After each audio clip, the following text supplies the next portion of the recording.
Hello my friends, Dr. Shaikh here from The Dentalist. How have you been? I hope our videos are helping you learn and understand dental materials better.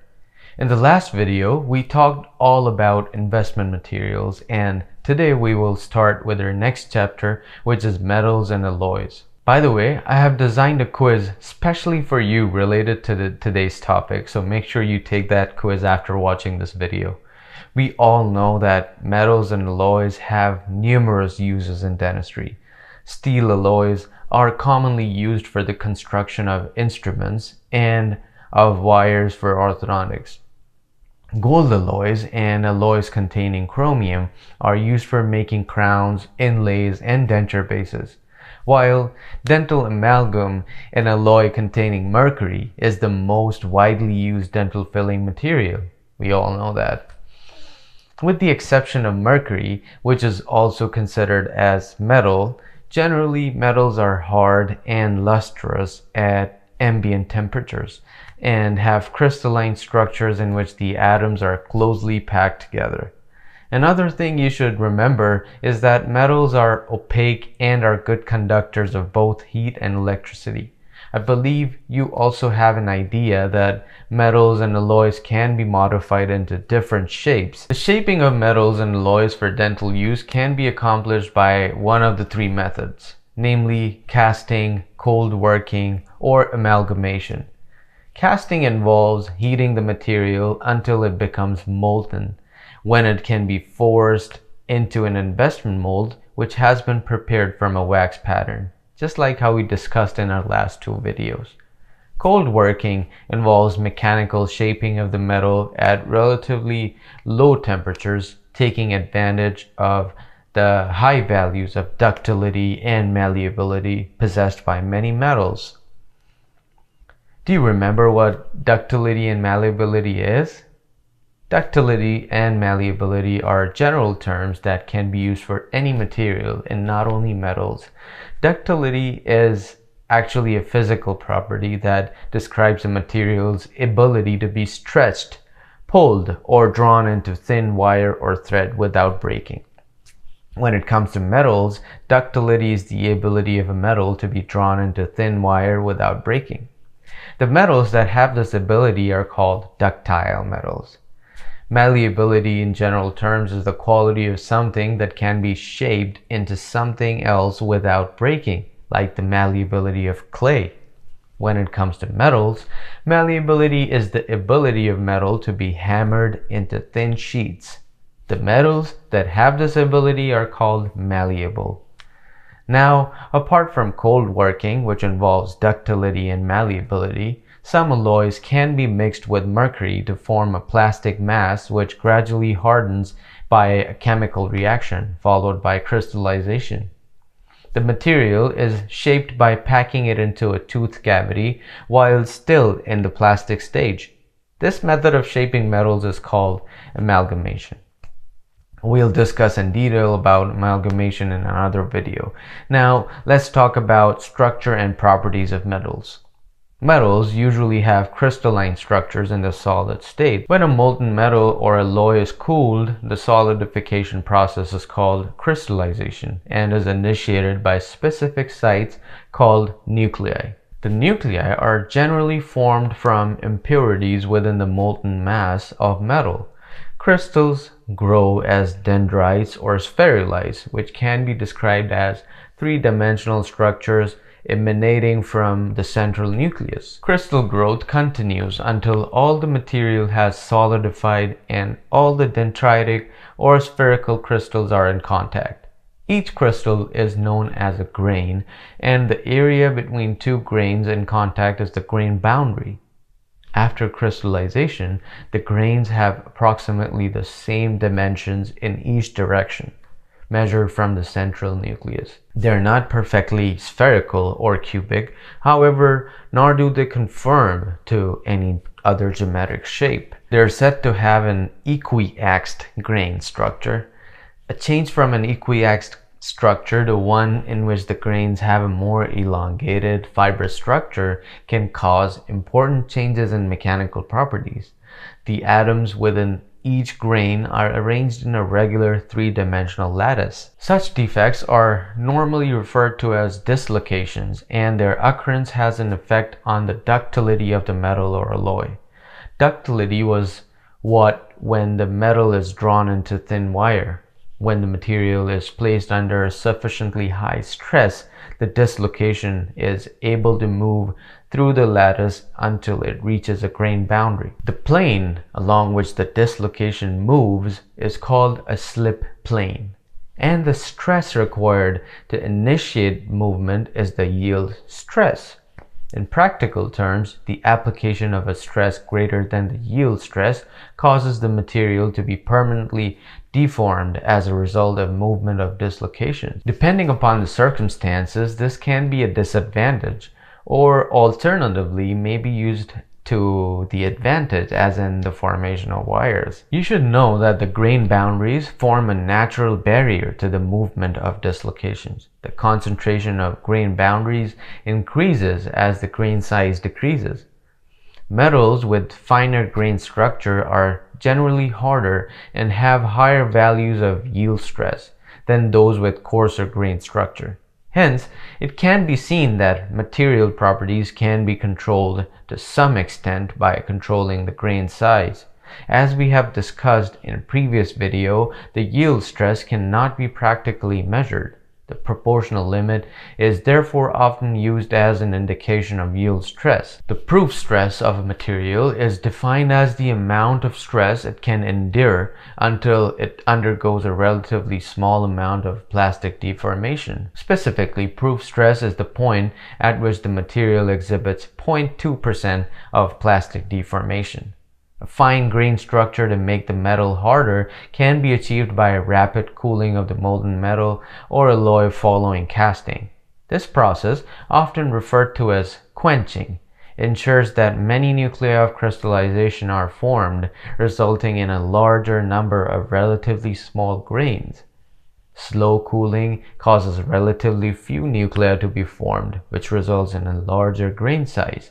Some metals and alloys are said to have a refined grain structure. This is normally a fine grain structure which is achieved by seeding the molten material with an additive metal which forms nuclei for crystallization. Now, let's talk a little bit about cold working. We need to understand that permanent deformation of metals takes place on the application of a sufficiently high force due to the movement of dislocations along the slip planes. To understand this, we need to understand what slip and dislocation is in dental material science. A dislocation is a linear crystallographic irregularity within a crystal structure that contains an abrupt change in the arrangement of atoms. The movement of dislocations allows atoms to slide over each other at low stress levels and is known as a glide or slip. So slip is basically the large displacement of one part of a crystal relative to another part along the crystallographic planes and directions. The slip plane is an imaginary line that divides the whole crystal or part of the crystal into two areas. A typical metal crystal has many slip planes as a result of many imperfectly laid out atoms. These planes lie in all directions throughout the crystal.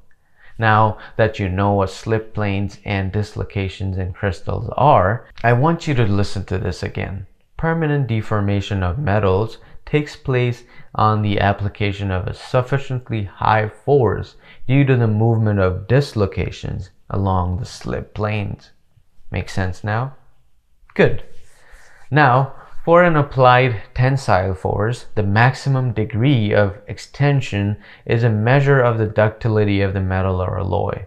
For an applied compressive force, the maximum degree of compression is a measure of the malleability. These changes occur when the stress is greater than the yield stress and at relatively low temperatures.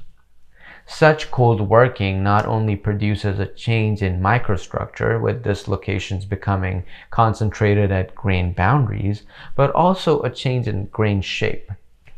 The grains are no longer equiaxed, but take up a more fibrous structure. The properties of the material are altered, becoming harder and stronger with a higher value of yield stress. You should also know that cold working is sometimes referred to as work hardening due to the effect on mechanical properties. When mechanical work is carried out on a metal or alloy at a more elevated temperature, it is possible for the metal object to change shape without any alteration in grain shape or mechanical properties. The temperature below which work hardening is possible is termed as the recrystallization temperature. Examples of cold working in dentistry include the formation of wires, in which an alloy is forced through a series of circular dies of gradually decreasing diameter. The resulting fibrous grain structure is responsible for the special springy properties possessed by most wires. Another example is the bending of wires or clasps during the construction and alteration of appliances. Another example would be the swagging of stainless steel denture bases. Since metals and alloys have finite values of ductility or malleability, there is always a limit to the amount of cold working which can be carried out. Attempts to carry out further cold working beyond this limit may result in fracture. This limitation should always be remembered when carrying out alterations to clasps constructed from low ductility alloys.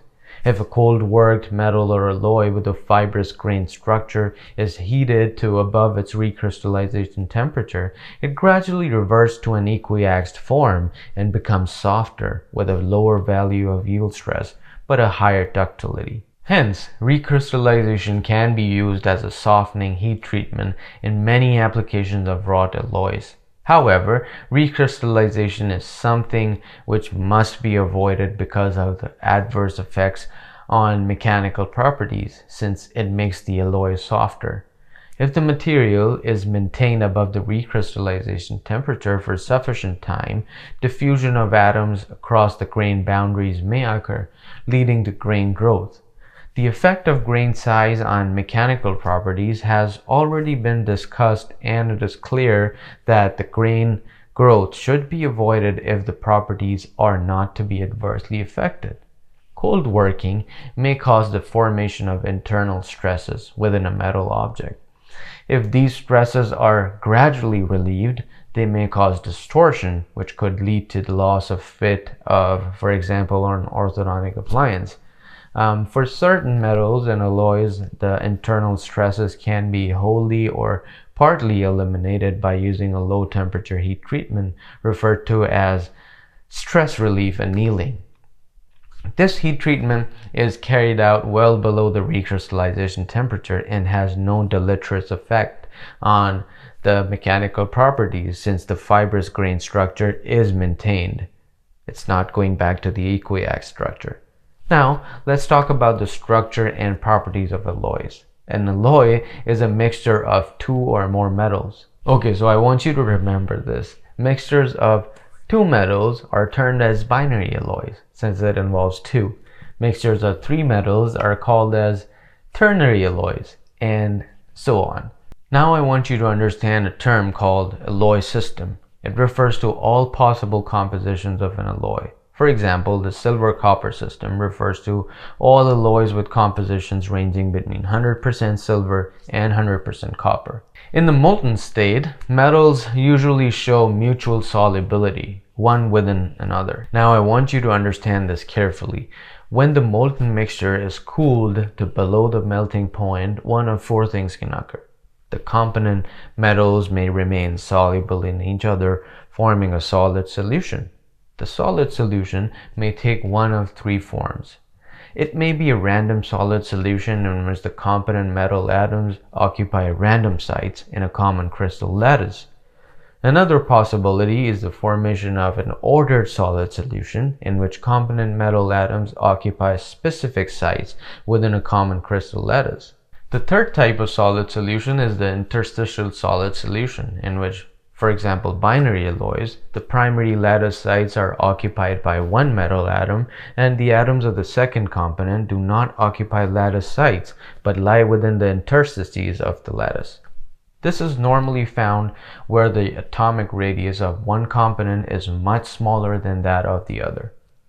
Solid solutions are generally harder, stronger, and have higher values of elastic limit than the pure metals from which they are derived.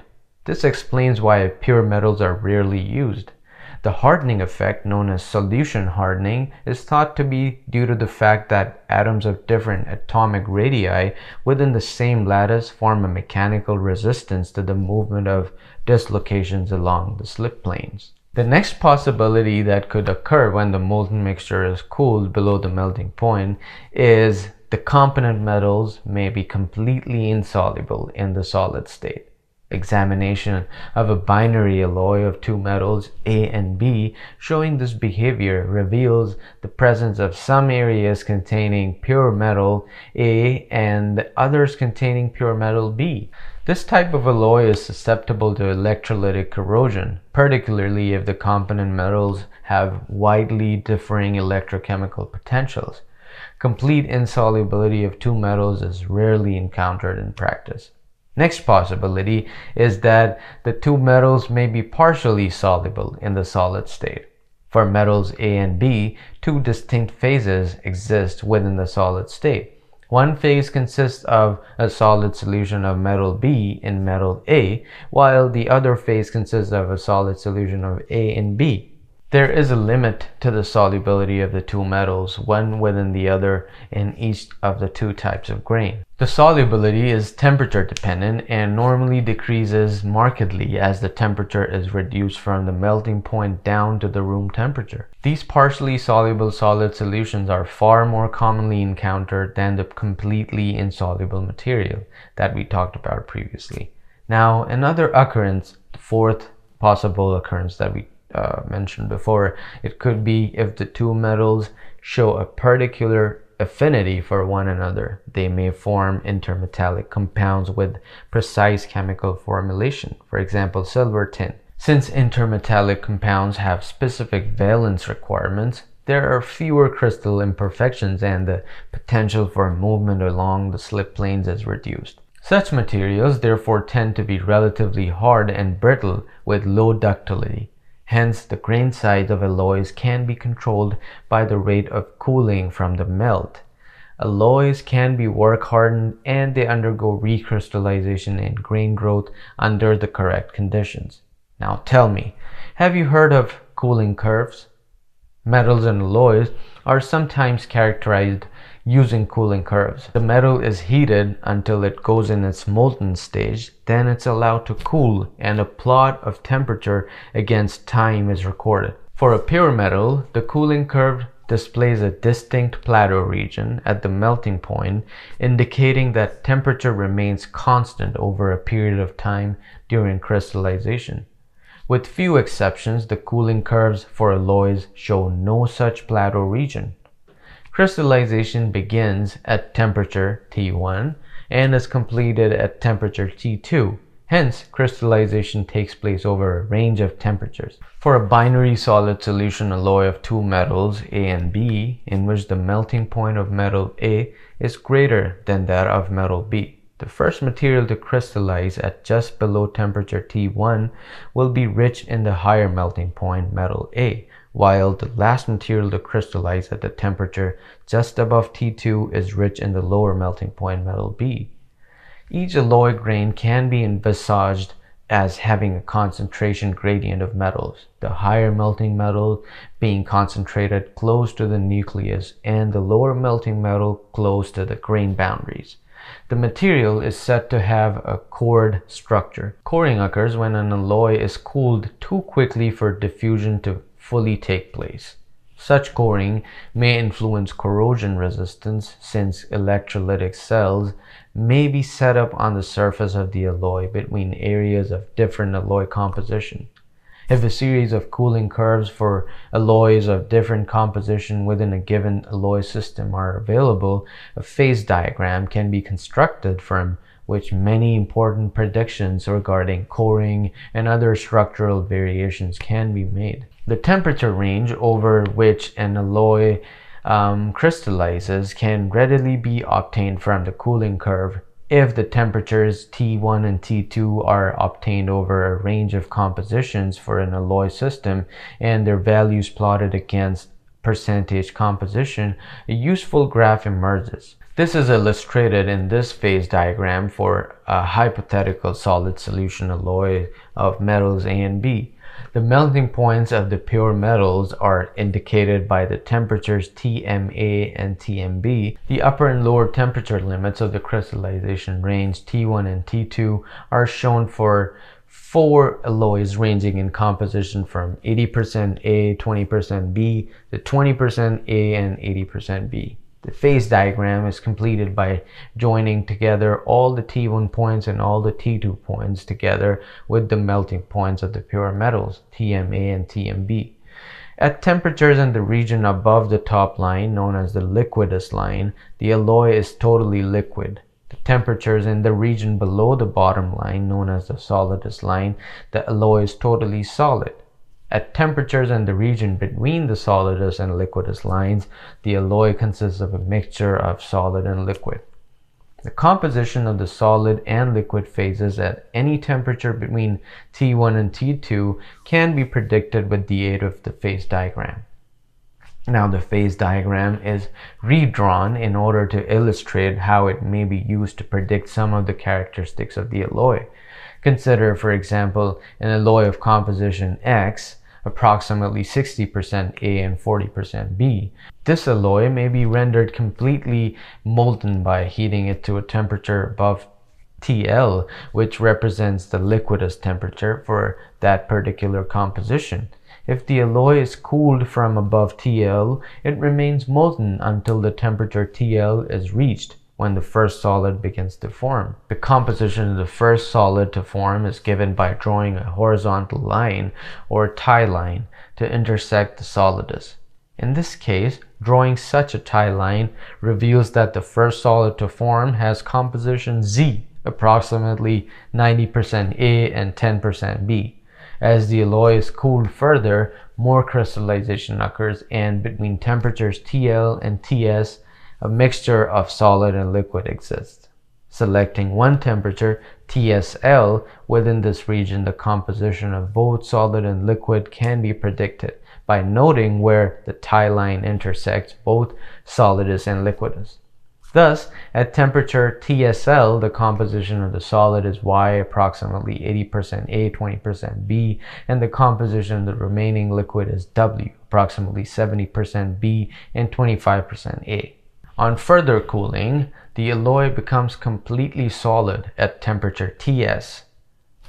The last liquid to crystallize has the composition V, approximately 80% B and 20% A. This confirms the previous observation that for solid solution alloys, a chord structure exists in which the first material to crystallize is rich in the metal with the higher melting point, while the last material to solidify is rich in the other metal. In the case of the alloy described, the variation in composition within the solidified alloy grains ranges from 90% A and 10% B near the nuclei to 80% B and 20% A at the grain boundaries. An indication of the degree of coring is given by the separation of the solidus and liquidus lines on the phase diagram. The potential for coring is greater when there's wide separation of solidus and liquidus lines, as shown in this diagram. With slow cooling, the crystallization process is accompanied by diffusion and a random distribution of atoms, resulting in no coring.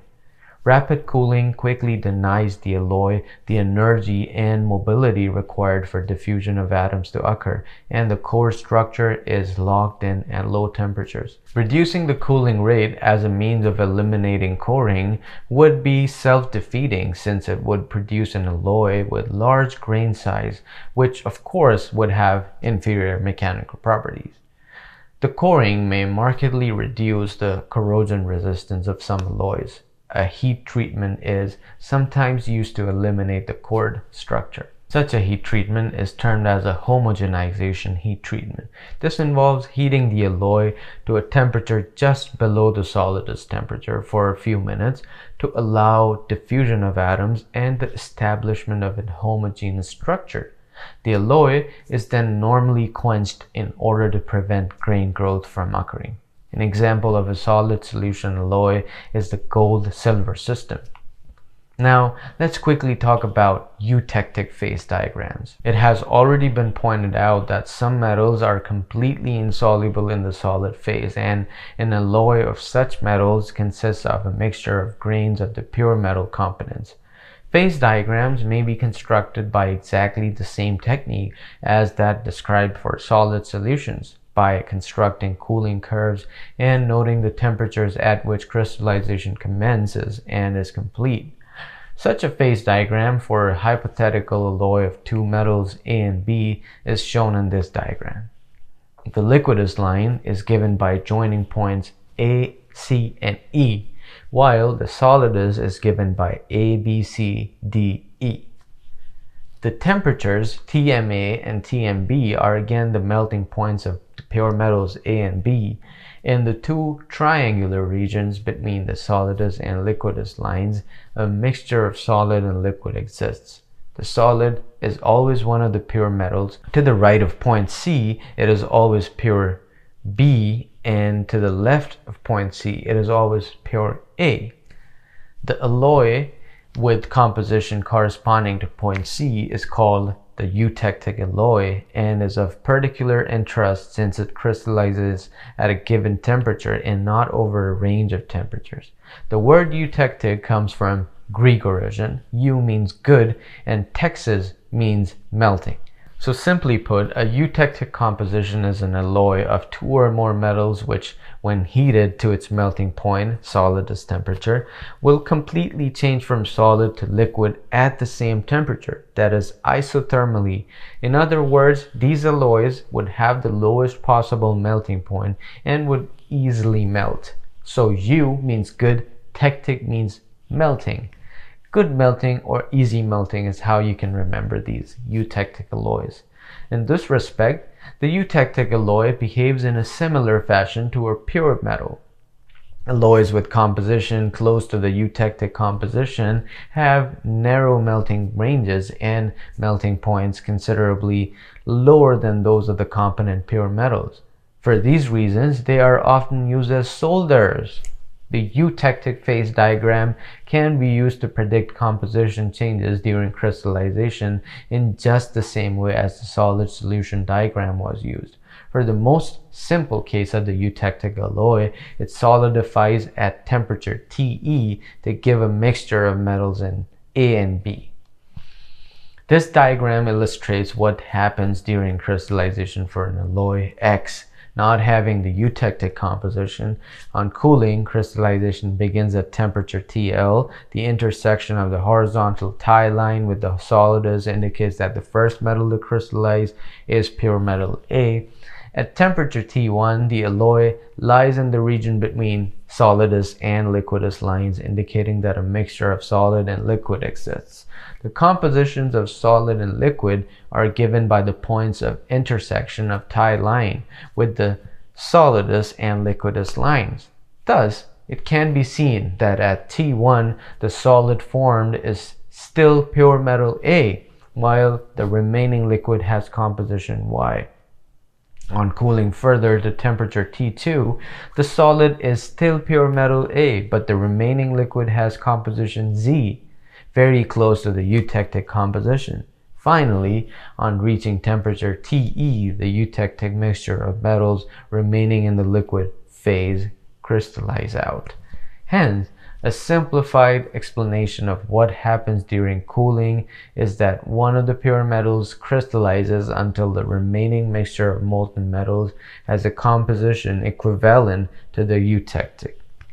At this stage, the remaining metals crystallize together. The solidified alloy consists of a mixture of insoluble metals which often has inferior corrosion resistance due to the potential for the establishment of electrolytic cells on the surface of the alloy. The situation of complete solid insolubility as described above is rarely met in practice. Much more common is the case of limited solubility, where the solubility of one metal in the other in the solid state is low. The behavior of the alloy is similar to that of a eutectic alloy, except that instead of grains of pure metals being produced, we get grains of two dilute solid solutions. These discussions that we did regarding alloy cooling curves and the formation of phase diagrams for solid solutions and eutectics illustrates how important information on alloy systems can be gathered and utilized. Every alloy system has its own distinctive phase diagram, which can be used to characterize that system. The principles behind the use of such diagrams are the same as we have discussed earlier. It was very important to discuss these phase diagrams in detail with you so you can understand how different types of metals behave and form different types of alloys. In the upcoming videos, we will discuss about different types of common alloys used in dentistry individually, so it's better to clear out your concepts regarding the terminologies used in today's video. That way it will get easier for you to understand the topics that we have ahead of us. I know it was a long and complicated one, but I hope you now understand it well. Don't forget to take that quiz. If you have any questions, please write them down in the comments and I'll definitely get back to you. I'll see you in the next one. Take care till we meet again.